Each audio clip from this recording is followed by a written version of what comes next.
Où sont passés les hommes? C'est le constat alarmant de nombreuses femmes. Alors à l'heure où les femmes réclament d'être séduites, je vous propose un retour vers l'authenticité, l'adrénaline, l'audace et tout ce qui rend la drague excitante. Vous écoutez Baisse ta culotte, le podcast qui vient libérer la parole des hommes. Je suis Mike, coach et fondateur de dragueurdeparis.com et je vous souhaite la bienvenue sur le podcast.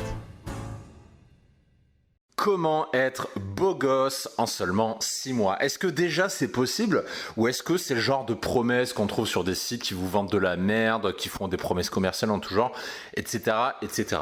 Aujourd'hui, je vous propose de répondre à cette question. Et si vous avez lu ma petite biographie sur le site, sur Dragueur de Paris, dans le menu L'équipe, vous savez déjà que il fut un temps qui commence à faire long, certes, mais il fut un temps où quand je commençais à m'intéresser à la drague, j'étais vraiment laid. Et à quoi je ressemblais? Vous regardez Harry Potter. Vous regardez Harry Potter dans le premier, Harry Potter à l'école des sorciers, et je ressemblais à ça. Des grosses lunettes, aucun muscle, grande asperge.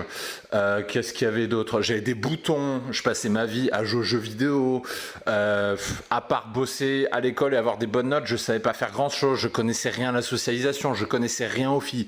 Et surtout, j'étais laid. Et à l'époque, effectivement, quand on est au lycée, quand on est au collège, il y a deux catégories, il y a les beaux gosses et il y a le reste. Et les beaux gosses, évidemment, c'est les 5-10% qui raflent un petit peu toutes les filles. Donc comment faire si vous n'êtes pas un beau gosse et que vous souhaitez le devenir, puisque c'est le chemin que j'ai suivi quand je me suis intéressé à la drague. Alors déjà, il faut distinguer deux types de beaux gosses. Il y a le premier type, ce que j'appelle les beaux gosses natifs.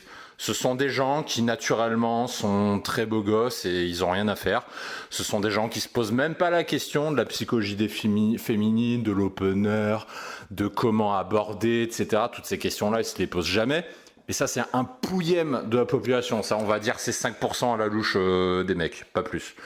Et ensuite, vous avez la deuxième catégorie qui sont les beaux gosses qui le sont devenus. Et ça, tout le monde, 100% des mecs peuvent y arriver. Et dans la séduction, je dis toujours aux gens d'arrêter de cloisonner le développement personnel et le développement physique, puisque pour moi, les deux sont directement liés et s'occuper de l'un n'empêche pas de s'occuper de l'autre. Donc ça, c'est un petit peu mon point de vue. Et dans cette émission, aujourd'hui, je vous propose de vous donner 3 astuces pour progresser extrêmement rapidement et devenir un beau gosse en 6 mois. Alors, inévitablement, comme 6 mois, c'est quand même un temps extrêmement court, je vais faire un petit peu ma pub. Donc, si vous êtes le genre de personne qui est allergique aux gens qui parlent de leurs prestations, qui font un petit peu leurs promos, etc., vous n'êtes pas obligé de m'écouter. Vous pouvez arrêter l'émission et faire autre chose. J'ai aucun problème avec ça. Mais voilà, je préfère dire aux gens, j'ai l'habitude de parler régulièrement des activités que je fais et ou que mon équipe fait au sein de Dragueur de Paris. Donc si vous êtes allergique à ça, vous pouvez très bien quitter le podcast, il n'y a aucun problème à ce niveau-là. Donc du coup, ces 3 astuces vont être basées sur ce qu'on a pu faire avec pas mal de gens, avec des dizaines de personnes en coaching. Et la première astuce que je voudrais vous donner, c'est d'abord le pouvoir des vêtements. On sous-estime le pouvoir des vêtements. Combien de fois j'ai vu des gens mal habillés, des vêtements de taille trop grand, des assemblages de couleurs extrêmement mal faits, aucune valorisation vestimentaire. Les mecs qui vont s'habiller chez Decathlon. Et vous avez ce genre de personnes qui viennent, qui envoient un email, qui remplissent les formulaires pour postuler au coaching sur le site. Et ces mecs, ils viennent, ils disent ouais, je voudrais apprendre à faire mouiller une femme et puis aussi je voudrais devenir plus attirant aux yeux des femmes. Et il y a une partie de ces gens-là, quand on commence à leur parler de l'importance des vêtements, il y en a une partie, tout de suite ils objectent, ils font ah non mais les vêtements, mais ça sert à rien, moi je veux faire du développement personnel, etc. Et qu'est-ce qu'on remarque à chaque fois quand on emmène quelqu'un en atelier de relooking? C'est c'est la chose suivante. Ce qu'on remarque, c'est que l'habit fait le moine. Et ça, c'est une réalité. L'habit fait le moine. La façon dont vous allez vous habiller, déjà, ça en dit long sur vous. Ça va en dire long sur la perception qu'auront les gens de vous, c'est-à-dire des gens qui ne vous connaissent pas et qui vous voient dans la rue et qui, en 5 secondes, doivent se faire une opinion de vous. Donc, inévitablement, si vous êtes habillé comme une merde, bah, vous serez jugé comme une merde. C'est aussi simple que ça. Si vous êtes habillé en t-shirt Quechua, un pantalon, un jean H&M acheté à 20 balles, et dont la taille n'est pas bonne en plus, mais vous n'avez aucune chance. Vous allez être catalogué plouc de service immédiatement. Et ça, c'est un truc qu'on voit absolument partout. Donc cette première astuce, ça consiste tout simplement à refondre totalement sa garde-robe, à changer de style, à apprendre à s'habiller, à apprendre à porter des vêtements qui moulent le corps. Parce que l'erreur qu'on voit le plus souvent en coaching, c'est pas des gens qui achètent des vêtements pas chers. C'est pas ça le problème. Vous pouvez avoir un super look en achetant des t-shirts à 5 euros. Ça, c'est pas un problème. Le problème, en général, c'est la taille. Les gens ont une appréhension à mettre des vêtements moulants et tout le temps, le défaut numéro 1 qu'on voit tout le temps, c'est les gens qui mettent des vêtements trop grands. Même s'ils sont gros, même s'ils sont très maigres aussi, on a vraiment dans les deux versions. Et ça, c'est vraiment la base. Parce que qu'est-ce qui va se passer quand vous allez mettre des vêtements qui vont vous mouler le corps? Et bien là, il y a un tour de magie qui va s'opérer. Ce tour de magie, c'est que vous allez faire corps avec vos vêtements. Et vous allez vous sentir quelque part plus fort. Vous allez vous sentir plus puissant. Vous allez vous sentir en tant qu'entité. C'est-à-dire que vous allez fusionner avec vos vêtements. Vos vêtements vont vous aider à révéler le potentiel que vous avez en vous. Et du coup, vous n'allez faire plus qu'un. Alors que quand vous regardez des gens qui sont très mal habillés, en général, c'est deux personnes séparées. Vous avez la personne et les vêtements qu'elle porte. Et en général, c'est deux choses différentes. Et ça m'amène à la notion que j'enseigne très souvent aussi, la notion de propriétaire et de locataire. Quand vous remarquez qui est en général quelqu'un qui s'habille extrêmement mal, c'est quelqu'un qui est locataire de son corps. C'est-à-dire le mec, il voit son corps comme un boulet en fait. Comme un boulet à traîner, ça le fait chier, il n'a pas vraiment envie de s'en occuper, donc du coup, comme il n'a pas envie de s'en occuper, il va dépenser le moins possible, il va faire dans la facilité, il va acheter des vêtements qui ne vont pas forcément, mais ça lui va très bien, puisque dans sa tête, il se dit je m'en fous parce que mon corps, c'est mon corps. Ça, c'est la catégorie locataire. Et vous avez les catégories des gens qui sont propriétaires de leur corps, et les gens qui sont propriétaires de leur corps, ce sont des gens qui prennent soin de leur corps et qui par voie de cause à effet prennent soin de leur style vestimentaire. Et ça, c'est vraiment le premier pilier à maîtriser absolument, parce que vous ne deviendrez jamais un beau gosse si vous ne devenez pas propriétaire de votre corps et si vous ne faites pas cet effort de construire votre style. Ça, c'est le premier pilier. Ensuite, on a le deuxième pilier qui est souvent insoupçonné d'ailleurs. C'est un pilier dont on ne parle pas beaucoup, mais qui est pourtant extrêmement puissant. Ce pilier, c'est le pilier des photos. Et c'est extrêmement simple à mesurer. Je le vois quasiment à chaque fois en sortie de shooting photo entre le avant et le après. Qu'est-ce qui se passe avant un shooting? C'est peut-être votre cas si vous avez déjà fait un shooting photo. Vous arrivez, vous n'avez pas vraiment confiance en vous, vous estimez que vous n'êtes pas naturel, peut-être que vous dites aussi que vous n'arrivez pas à sourire, peut-être que vous ne savez pas comment vous tenir, peut-être que vous ne savez pas quoi faire de vos mains, vous ne savez pas s'il faut mettre vos mains dans votre poche, ou s'il faut croiser vos bras, ou s'il faut mettre les mains dans la poche arrière du jean, vous ne savez pas où il faut regarder, et tout ça, cette somme du je ne sais pas fait que vous allez manquer de confiance en vous. Et en général, c'est significatif d'une mauvaise image de soi. Parce que les gens qui ont une mauvaise image de soi, quand ils viennent faire leur premier shooting photo, ou leur deuxième s'ils en ont déjà fait un, en général, ces gens-là qui ont une mauvaise image de soi, et ben ça se voit tout de suite. Et du coup, ça se lit sur leur visage quand ils arrivent. Et ils sont influencés justement parce que jusqu'à présent, dans leur vie, ils n'ont eu que des photos, je ne vais pas dire merdiques, parce que c'est un peu fort, mais ils n'ont eu que des photos très moyennes d'eux-mêmes. Et comme ces photos, quelque part, c'est un peu le miroir d'eux-mêmes, et ben du coup, ça tire leur estime d'eux vers le bas. Et ça, c'est le avant shooting. Et ensuite, vous avez le après shooting, c'est-à-dire qu'une fois que la personne a des photos qui n'ont absolument rien à voir avec ce qu'il y avait avant, c'est le jour et la nuit. La personne regarde, elle voit les photos d'elle-même et elle fait « Waouh, je pensais pas que je pouvais ressembler à ça. Je pensais pas que je pouvais être aussi cool. Je pensais pas que je pouvais être aussi beau finalement. » Et ça, je l'ai vu à chaque fois. Il y a même des fois des gens, je me rappelle, c'était un de mes premiers clients il y a 2 ans et demi, c'était un hindou. Je me rappellerai toute ma vie, c'était un mec qui avait vraiment mais zéro confiance en lui, mais zéro absolu. Toutes ses photos, c'était à pleurer. Franchement, je comprends pourquoi il n'avait pas confiance en lui, parce qu'il n'y a aucune de ses photos qui est exploitable, en l'occurrence pour les applications de rencontre. Et après le shooting, il a vu les photos, mais il m'a fait un énorme mail de remerciement où il a presque dit que j'avais changé sa vie. En fait, il a dit j'essaie de me rappeler, il m'avait dit que il ne pensait pas alors il parlait anglais, il disait qu'il ne pensait pas qu'il pouvait être so fucking je sais plus quoi. Enfin, c'était l'argot anglais. Et le mec, il était tellement content qu'il a envoyé toutes les photos à sa famille en Inde. C'est allé jusque-là, quand même. Le mec, il a eu le cerveau totalement retourné par rapport à ses photos. Et ça fait que ça a boosté sa confiance en lui. Et comme ça a boosté sa confiance en lui, bah du coup, il a des photos qui sont le miroir de ce qu'il peut être. Et ce qu'il peut être, c'est, vous l'avez deviné, un beau gosse, tout simplement.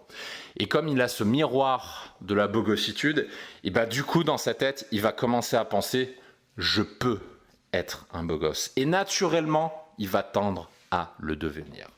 Et ça, c'est le deuxième pilier. Déjà, si vous faites ces 2 piliers, vous verrez une énorme différence par rapport à avant. Mais si vous voulez aller encore plus loin, vous devez maîtriser un pilier numéro 3. Et celui-là, pareil, bon, je fais pas de coaching sur ce pilier numéro 3, c'est pas ma spécialité absolue, mais j'en parle souvent parce qu'il y en a beaucoup qui me posent la question. Ce pilier numéro 3, c'est celui du physique pur et dur. C'est-à-dire avoir du volume musculaire, être musclé, ne pas avoir trop de gras. Et voilà, avoir un physique carré, dessiné. On parle pas ici de physique Schwarzenegger. Personne n'a envie de ressembler à un bodybuilder sous stéroïdes. Personne n'a envie de ça. C'est pas mon cas. C'est le cas d'aucun des clients que j'ai vus.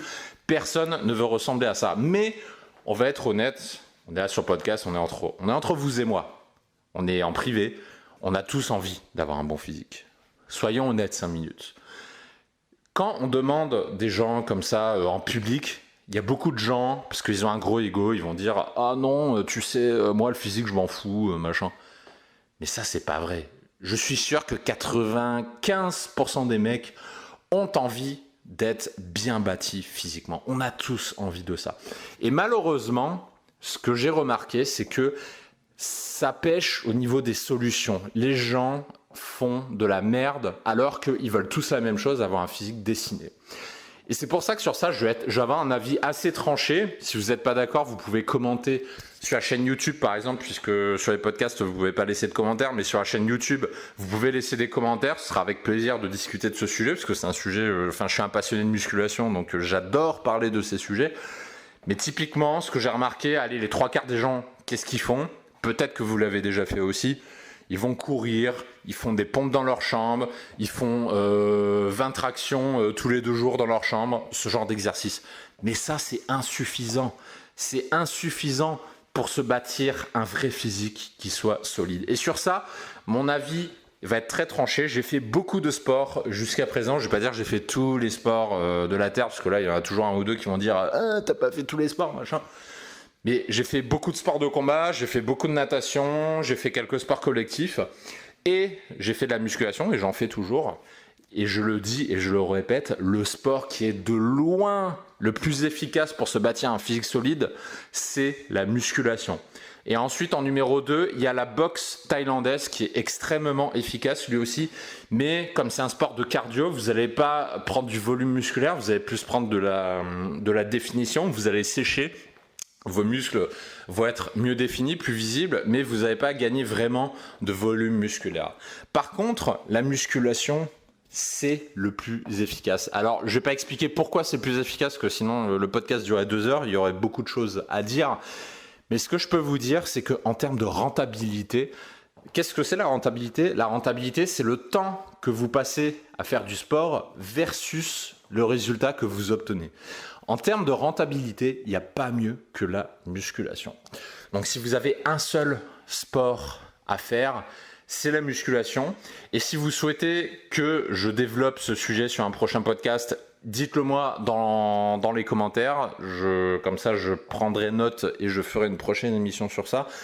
Mais clairement, je me répète, je sais, mais il n'y a pas mieux que la musculation. Vous pourrez aller courir tout ce que vous voulez autour de la Tour Eiffel, sur les berges de la Seine.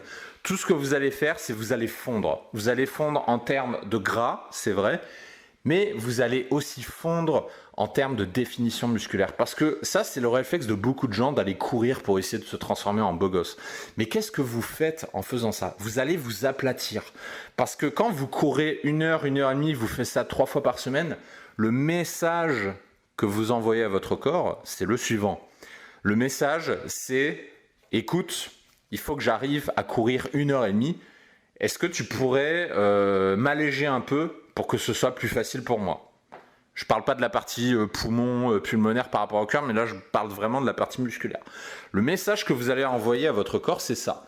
Vous allez lui dire « Écoute, allège-toi un peu, s'il te plaît, comme ça, je pourrais courir plus longtemps. » Donc du coup, évidemment, le corps va aller puiser dans le gras, mais il va aller aussi puiser dans les muscles, puisque les muscles sont une source... je crois que c'est du glycogène et plein d'autres choses dont je vais vous épargner les explications ici, parce que c'est de l'énergie facile, c'est de l'énergie et déconstruire des fibres musculaires, le corps sait très bien le faire, et si vous lui transmettez ce message qu'il doit s'alléger pour courir plus longtemps, eh ben, il va aller gratter dans les muscles.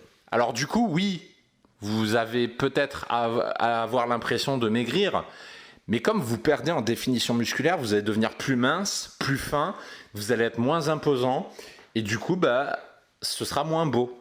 Chez un homme, c'est moins beau. Ce qui est beau chez un homme, c'est quand l'homme il est musclé parce que ça transpire aussi la confiance en soi, ça transpire l'assurance, ça transpire l'instinct de protection.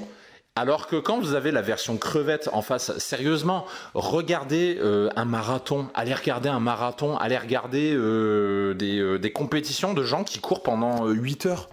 Vous regardez leur physique, il n'y en a aucun qui est musclé. Les mecs sont tous fins comme des écrevisses. Ils sont extrêmement fins. Et est-ce que vous pensez vraiment que ce genre de physique, c'est ce qui fait mouiller une femme? Clairement pas. Vous le mettez face à un bodybuilder, ça n'a juste rien à voir. Donc, mon conseil, c'est le suivant. Lâchez les sports d'endurance et concentrez-vous sur des sports comme la boxe thaïlandaise ou la boxe tout court, c'est très bien aussi. Sinon, la musculation, et ça, c'est le pilier numéro 3. Donc, pour synthétiser, pilier numéro 1, faites un vrai travail sur vos vêtements. Capital pour devenir un beau gosse. Pilier numéro 2, changez votre miroir. Et pour changer ce miroir, il faut que vous preniez des photos de vous qui vous valorisent. Et comme ça va être votre miroir direct, ça va impacter immédiatement votre confiance en vous. Et vous allez voir que tout seul dans votre tête, vous allez vous dire que vous êtes un beau gosse et votre attitude va s'en ressentir. Et ensuite, pilier numéro 3, faire un sport qui augmente votre définition musculaire. Derrière, plein de petites conséquences assez sympas comme le gain de confiance, la discipline, etc. Ça, j'y reviendrai peut-être sur un prochain podcast sur la musculation si vous en faites la demande. Et si vous maîtrisez ces 3 piliers, je vous assure que vous serez un putain de beau gosse sans aucun problème. J'espère que cette émission vous a plu. Et du coup, je vous retrouve dans 2 jours pour une prochaine émission. Ciao, ciao. Si le podcast vous a plu, prenez un moment pour vous abonner, pour lâcher un pouce bleu si vous écoutez de YouTube ou pour laisser une notation 5 étoiles depuis iTunes. Ça ne vous prendra qu'1 minute, mais ça m'aide énormément à améliorer le podcast. Merci de me suivre, merci de m'avoir écouté.